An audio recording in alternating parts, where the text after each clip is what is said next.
എങ്കിലും വെച്ച് നീട്ടിയത് ബഹുജത്തായതുകൊണ്ടും കിട്ടിയ അവസരം അമൂല്യമായതുകൊണ്ടും ഒരു എളിയ പരിശ്രമം അത്രമാത്രം.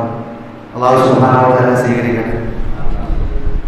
നമ്മൾ മനസ്സിലാക്കേണ്ട വലിയൊരു വസ്തുത എന്ന് പറയുന്നത്, ഉസ്താദ് നേരത്തെ സൂചിപ്പിച്ചതുപോലെ, ഇന്ത്യ എന്ന് പറയുന്ന ഈ ഒരു വലിയ ജനാധിപത്യ രാജ്യം ഇന്ന് ഒരുപാട് പ്രതിസന്ധികൾ നേരിട്ടുകൊണ്ടിരിക്കുകയാണ്.